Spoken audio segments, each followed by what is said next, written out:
જય શ્રી કૃષ્ણ. ઓચિંતું કોઈ જો મને રસ્તે મળે અને ધીરેથી પૂછે કે કેમ છો? ઓચિંતું કોઈ જો મને રસ્તે મળે અને ધીરેથી પૂછે કે કેમ છો? આપણે તો કહીએ કે દરિયાની મોજમાં અને ઉપરથી કુદરતની રહેમ છે. આથી કુદરતની રહેમ છે ને ઈશ્વરની ઈચ્છા છે ત્યારે જ મારી અને તમારી મુલાકાત શક્ય બની છે. અત્રે ઉપસ્થિત છો મહેમાન શ્રી વડીલો तथा हमारा प्रिय मित्रों ने मालविया नाम से नमन। गूंज रहा है दुनिया में हिंदुस्तान का नारा, गूंज रहा है दुनिया में हिंदुस्तान का नारा, चमक रहा है आसमान में तिरंगा हमारा, तिरंगा हमारा। 26 જાન્યુઆરી 1950 ના રોજ આપણે આપણું સંવિધાન સ્વીકાર્યું. આ સંવિધાન કોઈ કાયદા માટેનો ગ્રંથ નથી, પણ ભારતના કરોડો નાગરિકોના સપના, અધિકારો અને ફરજોની ઓળખ છે. આજે જ આપણે નિર્ભયથી બોલી શકીએ છીએ, ઉડતા તિરંગા નીચે શ્વાસ લઈ શકીએ છીએ તો આપણા શહીદોની મહાન ભેટ છે. ભારતને પરંપરાનું પહેરણ, સંસ્કૃતિ અને સંસ્કારની જન્મભૂમિ. તિરંગાના 3 રંગો એટલે પર નાના પણ તિરંગો ફરકાવવા માટે હસતા મોઢે ફાંસીએ ચડેલા ક્રાંતિવીરોનું પુણ્ય સ્મરણ એટલે ભારત. ઈશ્વરને પામવાવાળા અલગ અલગ સંપ્રદાયો એટલે ભારત. નાના પણ ઈશ્વરને સ્વયં ધરતી ઉપર સહકુટુંબ અને મિત્ર મંડળ સાથે અવતાર લેવાનું મન થાય એ દેવભૂમિ એટલે ભારત. તો મિત્રો, આ ભારત કોનો દેશ છે? મિત્રો, ભારત યુવાનોનો દેશ છે, કારણ કે જો આ જૂનો યુવાન નક્કી કરે તો ભારતને બીજું કોઈ ન રોકી શકે.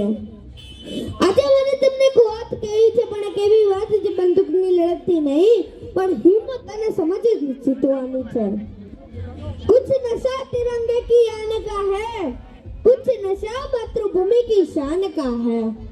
हम लहराएंगे हर जगह तिरंगा, नशा है हिंदुस्तान के सम्मान का है. તો મિત્રો, જેને દેશ પ્રેમનો નશો ચડે છે ને તેમને દુનિયાના બીજો કોઈ નશાની જરૂર પડતી નથી. પણ આજે આપણા દેશની વચ્ચે એક મોટો દુશ્મન આવીને ઊભો છે, તે છે ડ્રગ્સ નામનો નશો. નશો એ કોઈ ફેશન નથી કે નશો એ કોઈ સ્ટાઇલ નથી, પણ નશો યુવાનોના સપનાઓનું મૃત્યુ. આજે જે હાથમાં પેન હોવી જોઈએ તે જ હાથમાં જ્યારે ડ્રગ્સ નામનો નશો આવી જાય છે ને ત્યારે આપણું આખું જીવન અંધકારમાં ખોવાઈ જાય છે. વ્યસન એ શું છે ખબર છે? નશો આપણું આરોગ્ય બગાડે છે, કુટુંબ તોડી નાખે છે, ખિસ્સું ખાલી કરી દે છે અને અંતે આપણું જીવન જ લૂંટી જાય છે. એક પિતા દારૂમાં ઘરનું ધન બગાડે છે, એક ભાઈ સિગારેટમાં ફેફસા બગાડે છે, એક મિત્ર ડ્રગ્સમાં ભવિષ્ય બગાડે છે. તો માત્ર એક વ્યક્તિનું જ નહીં પણ આખા સમાજનું નુકસાન છે. શરીરને ગીતામાં ઈશ્વરનું મંદિર સમાન ગણવામાં આવ્યું છે, તેમાં ઈશ્વરનો વાસ છે. એટલે કે ભગવાન શ્રી કૃષ્ણે ગીતામાં કહ્યું છે કે હું સૌની અંદર રહ્યો છું, પણ આ માણસને તો ભગવાનની પણ બીક જ નથી. પરંતુ આ માણસ કેટલો બુદ્ધિશાળી કહેવાય. પોતાના ઘરમાં ચોર ન ઘૂસી જાય તેના પૂરતી કાળજી રાખે છે. પોતાના ઘરમાં ચોર ન ઘૂસી જાય તેના પૂરતી કાળજી રાખે છે, પણ પોતાના શરીરમાં વ્યસન ઘૂસી જાય તેના પૂરતી કાળજી નથી રાખતો. આપણે ક્યારે 10-20 લાખની ગાડી ખરીદીએ છીએ તો તેમાં ભૂલથી પણ કેરોસીન નાખીએ છીએ નહીં ને?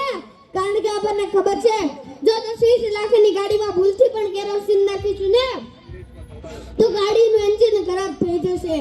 તો આપણા મોંમાં ડ્રગ્સ, દારૂ, સિગારેટ નાખતા પહેલા આપણને એમ કેમ નથી વિચાર આવતો કે આપણી કિડની, લીવરનું શું હાલ થશે? જેટલી ચિંતા 10-20 લાખની ગાડીની કરો છો ને તેટલી જ ચિંતા શરીરની કરજો. યુવાનો, તમારા પરિવાર માટે તમે જ આખી દુનિયા છો. આપણને આઝાદી તો મળી છે પણ જવાબદારી સાથે મળી છે. આ સંવિધાને મને ને તમને વોટ કરવાનો હક આપ્યો છે, પણ સાથે સાથે સ્વસ્થ રહેવાની પણ ફરજ સોંપી છે. જો આજના યુવાનો નશામાં ડૂબશે તો સંવિધાનના સપના કોણ પૂરા કરશે?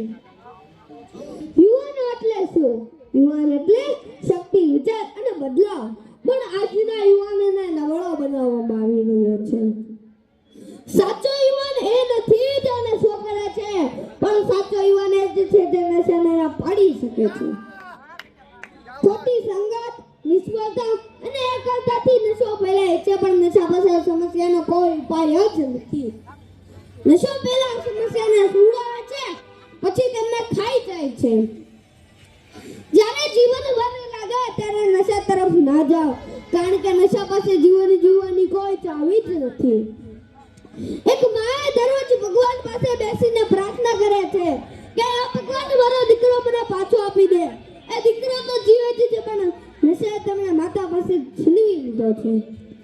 પિતા કહે છે કે મારા દીકરાને ન મારો, પણ તેમની અંદર રહેલ નશાને જરૂર મારજો. નશા માત્ર એક વ્યક્તિને જ નહીં પણ આખા પરિવારને નશામાં ડુબાડે છે. વ્યસનમાંથી છુટકારો મેળવો એ મુશ્કેલ છે, પણ અશક્ય તો નથી જ. जिंदगी की असली मिठास परिवार में और मित्रों में है, नशे में नहीं. जिंदगी की असली मिठास परिवार में और मित्रों में है, नशे में नहीं. अगर तैरना है तो समुद्र में जाके तैरो, नदी नाले में क्या रखा है? तैरना है तो समुद्र में जाके तैरो, नदी नाले में क्या रखा है? प्यार करना है तो देश से करो, औरों में क्या रखा है? प्यार करना है तो देश से करो, औरों में क्या रखा है? આજે હું મંચ પરથી તમને વિનંતી નથી કરતો, પણ તમને પડકાર આપું છું. પડકાર એ છે કે આપણે નશા ન કરીએ, પણ બીજાને પણ નશાથી બચાવશું. કારણ કે નો ડ્રગ્સ એ માત્ર એક શબ્દ નથી, પણ નો ડ્રગ્સ એ દેશભક્તિ છે. તો આજે ગણતંત્ર દિવસે આપણે એક સંકલ્પ લઈએ કે આપણે નશાને ના કહીએ અને સપનાઓને હા કહીએ અને એક મજબૂત અને શ્રેષ્ઠ ભારત બનાવીએ. કારણ કે આજનો યુવાન જ આવતીકાલનું ભારત બનાવશે. અસ્તુ. જય શ્રી કૃષ્ણ. ભારત માતા કી, ભારત માતા કી.